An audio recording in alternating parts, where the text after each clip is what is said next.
नमस्कार दोस्तों, आइए जानते हैं आज राजस्थान की बड़ी खबरें। आज की पहली खबर है, डीडवाना में 3 से 7 नवंबर तक लगेंगे फॉलोअप कैंप। डीडवाना नगर परिषद क्षेत्र में नागरिक सुविधाओं को सुगम बनाने के उद्देश्य से 3 से 7 नवंबर 2025 तक शहरी सेवा शिविर 2025 के फॉलोअप कैंप आयोजित किए जाएंगे। इन कैंपों में पूर्व शिविरों में प्राप्त आवेदनों का निस्तारण किया जाएगा, साथ ही नागरिकों के नए आवेदन भी स्वीकार किए जाएंगे। यह कैंप नगरीय विकास एवं स्वायत्त शासन विभाग राजस्थान जयपुर के निर्देशों के तहत आयोजित किए जा रहे हैं। नगर परिषद आयुक्त भगवान सिंह ने बताया कि 17 सितंबर से 17 अक्टूबर 2025 तक आयोजित शहरी सेवा शिविरों के दौरान जो आवेदन और पत्रावलियां लंबित रह गई थीं, उनका समाधान अब इन फॉलोअप कैंपों में किया जा।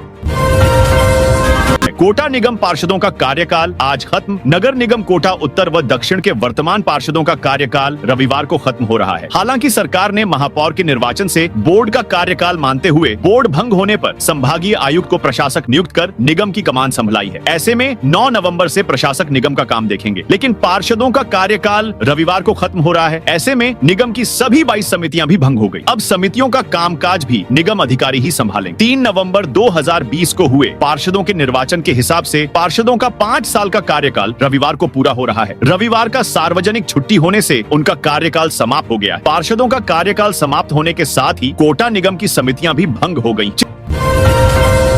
चित्तौड़गढ़ के 5 डीएसपी बदले। 2 नए आए राजस्थान पुलिस मुख्यालय की ओर से रविवार रात बड़ी प्रशासनिक कार्रवाई करते हुए 180 पुलिस अधीक्षकों डीएसपी के तबादले किए गए हैं। राज्य भर में हुए इस फेरबदल में चित्तौड़गढ़ जिले के 5 डीएसपी प्रभावित हुए हैं। इनमें से 2 अधिकारियों को अन्य जिलों में भेजा गया है। 2 अन्य जिलों से चित्तौड़गढ़ में पदस्थ किए गए हैं, जबकि 1 डीएसपी का ट्रांसफर जिले के अंदर ही किया गया। अतिक्रमण करने वालों के खिलाफ नगर निगम की सख्त कार्रवाई। शहर के नयापुरा क्षेत्र में नगर निगम कोटा उत्तर की ओर से अतिक्रमण के खिलाफ बड़ी कार्रवाई की गई। ये एक्शन शनिवार रात को लिया गया। बड़ तिराहे से जेडीबी कॉलेज, अग्रसेन चौराहा से तालाब की पाल, अंटा घर चौराहे से नेहरू पार्क और नेहरू पार्क से कलेक्ट्री, नयापुरा होते हुए अग्रसेन चौराहे तक सड़क के दोनों ओर अतिक्रमण को पूरी तरह साफ कर दिया गया। आयुक्त अशोक कुमार त्यागी ने बताया कि नयापुरा क्षेत्र में सड़क किनारे कंबल, सॉफ्ट टॉयज, नारियल पानी, कपड़े, गन्ने का जूस और अन्य सामान बेचने वाले रेहड़ी खोमचे वालों द्वारा सड़क का बड़ा हिस्सा घेर लिया गया था। इससे पैदल चलने वालों और वाहनों की आवाजाही में भारी दिक्कतें आ रही। बीसलपुर बांध के पहली बार नवंबर में भी खुला गेट। टोंक में शनिवार सुबह बीसलपुर बांध का एक गेट बंद कर दिया गया, लेकिन एक गेट से अभी भी पानी की निकासी जारी है। इस तरह बांध ने अपने 22 साल के इतिहास में पहली बार नवंबर माह में गेट खुले रहने का रिकॉर्ड बना लिया है। आमतौर पर इस महीने में बांध से नहरों के जरिए पानी की आपूर्ति शुरू कर दी जाती है, लेकिन इस साल भारी बारिश के चलते स्थिति अलग रही। अब तक 8 सीजन में 9 बार बांध के गेट खोले जा चुके हैं, लेकिन नवंबर महीने में इस बार पहले बार इसका गेट खुला हुआ है। इससे पहले 2019 में अधिकतम 21 अक्टूबर तक इसका गेट खुला। किसानों और व्यापारियों को बड़ा झटका। राजस्थान में मूंगफली की राजधानी कहे जाने वाले बीकानेर के किसानों और व्यापारियों को बड़ा झटका लगा है। इंडोनेशिया सरकार ने भारत से मूंगफली की आयात पर अस्थायी प्रतिबंध लगा दिया। यह आदेश 27 अगस्त 2025 को जारी किया गया था और 3 सितंबर से प्रभावी हो गया। अब इस फैसले का सीधा असर बीकानेर की मूंगफली मंडियों पर दिखना शुरू हो गया, जहां मूंगफली की आवक तो हो रही है, लेकिन भावों में गिरावट का डर मंडराने लगा है। राजस्थान में यहां 200 करोड़ की लागत से बन रहा इनोवेशन हब। राजस्थान सरकार की बजट घोषणा से जन्मा इनोवेशन हब प्रोजेक्ट जयपुर और कोटा में तो जमीन पर नहीं उतर सका, लेकिन जोधपुर में यह 200 करोड़ की लागत से आकार ले चुका है। हैदराबाद के टी हब और बेंगलुरु की स्टार्टअप संस्कृति से प्रेरित यह हब अब अंतिम चरण में है। खास बात यह है कि पूरा होने से पहले ही यहाँ स्थान पाने की होड़ शुरू हो चुकी है। इस हब को एआई और डिजिटल इनोवेशन के केंद्र के रूप में विकसित किया जा रहा है। फिलहाल इसके आवंटन और इंटीरियर स्वरूप को अंतिम रूप दिया जा रहा है। जोधपुर को एक नेक्स्ट जनरेशन टेक्नोलॉजी हब के रूप में स्थापित करने की दिशा में यह एक बड़ा कदम माना जा रहा है। भजनलाल सरकार में किसानों की बल्ले बल्ले। राजस्थान के मुख्यमंत्री भजनलाल शर्मा के नेतृत्व में राजस्थान की ग्रामीण अर्थव्यवस्था को नई दिशा मिल रही है। राज्य में दुग्ध उत्पादन और पशु आहार का वार्षिक कारोबार 8,000 करोड़ रुपए से बढ़कर 10,000 करोड़ रुपए प्रतिवर्ष हो गया है। इस वृद्धि को किसानों की आय बढ़ाने और ग्रामीण अर्थव्यवस्था को मजबूत करने की दिशा में एक बड़ा कदम माना जा रहा है।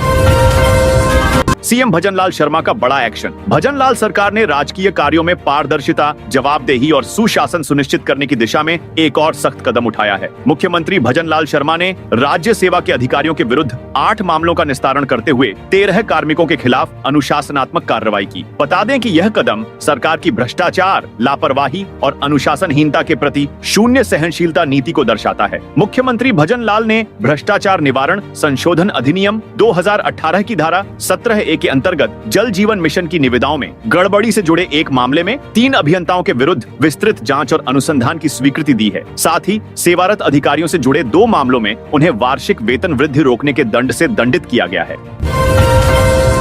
राजस्थान में यहां बनेगा नया रोड और हाई लेवल ब्रिज, इन गांवों को होगा फायदा। राजस्थान के करौली जिले में मुख्यमंत्री बजट घोषणा के अंतर्गत स्वीकृत 33 किलोमीटर लंबी सड़क का निर्माण कार्य शुरू हो गया है। सड़क बनने से लोगों को आवागमन में राहत मिलेगी तथा कई किलोमीटर का अतिरिक्त चक्कर नहीं लगाना पड़ेगा। सार्वजनिक निर्माण विभाग की ओर से कार्यादेश जारी होने के बाद निर्माण कार्य गति पकड़ चुका है। सड़क तैयार होने के बाद लोगांय को परिवहन नए साधन उपलब्ध होंगे। इससे आधा दर्जन गांवों के लोगों को सुविधा मिलेगी। सड़क नरौली से कैला देवी तक बनाई जा रही है।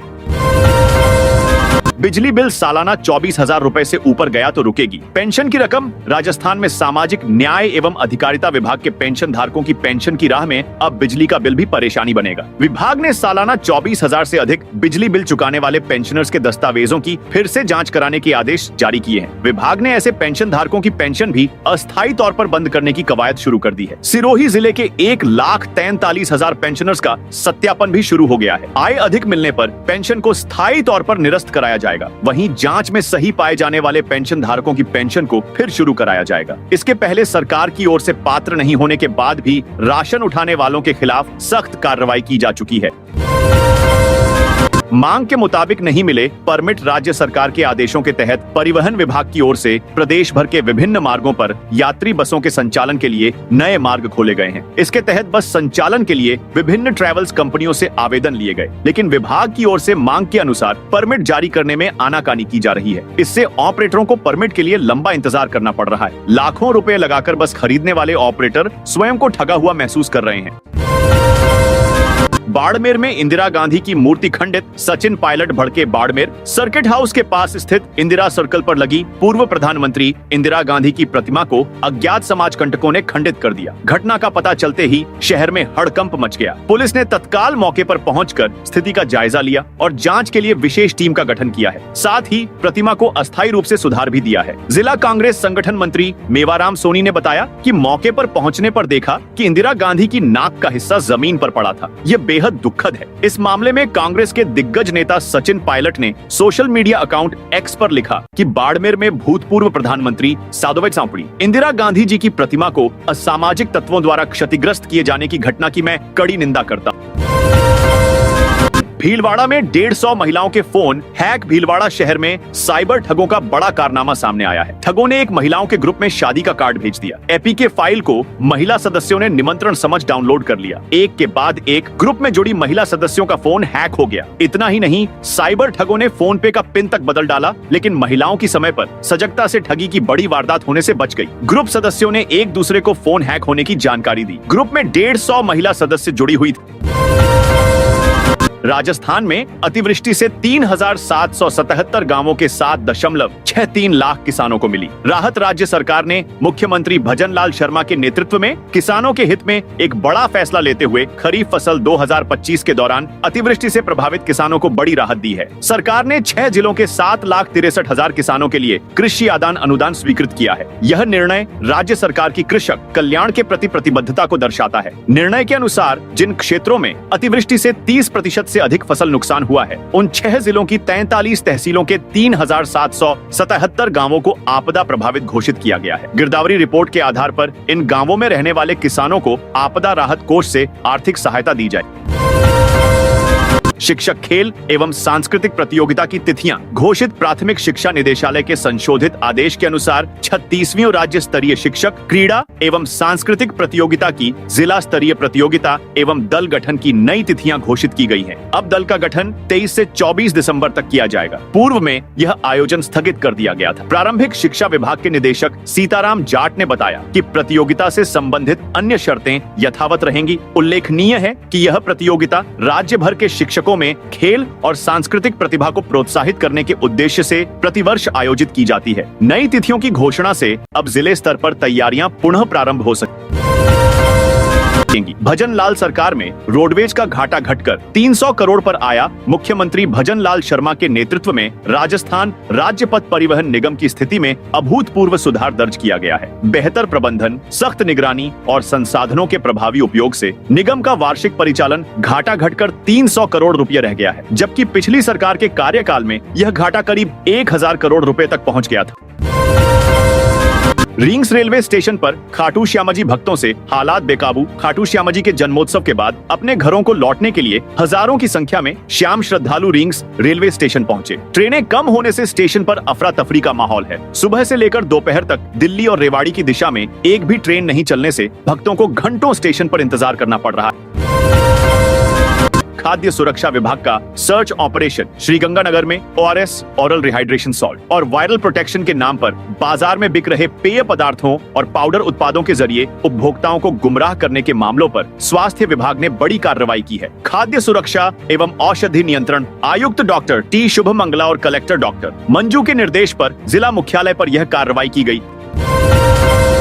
एग्जाम में सख्ती, कैंची से काटे टी-शर्ट के बटन और कलावे, महिलाओं के उतरवाए गहने। राजस्थान कर्मचारी चयन बोर्ड RSSB द्वारा आयोजित ग्राम विकास अधिकारी VDO सीधी भर्ती परीक्षा 2025 आज रविवार 2 नवंबर को पूरे प्रदेश में आयोजित की जा रही है। विभाग कुल 850 रिक्त पदों को भरने के लिए यह भर्ती परीक्षा आयोजित कर रहा है। ऐसे में अलग अलग जिलों में परीक्षा को लेकर काफी सख्ती देखने को मिली। कुछ लोगों के हाथ में बंधे कलाने काटे गए, कुछ की शर्ट के बटन कैंची से काटे। इतना ही नहीं, केंद्र में प्रवेश देने से पहले महिलाओं के गहने और दुपट्टे भी उतरवाए गए। तो दोस्तों, ये थी आज राजस्थान की बड़ी खबरें। आप इस वीडियो को कौन से जिले से देख रहे हैं, उस जिले का नाम जरूर बताइए।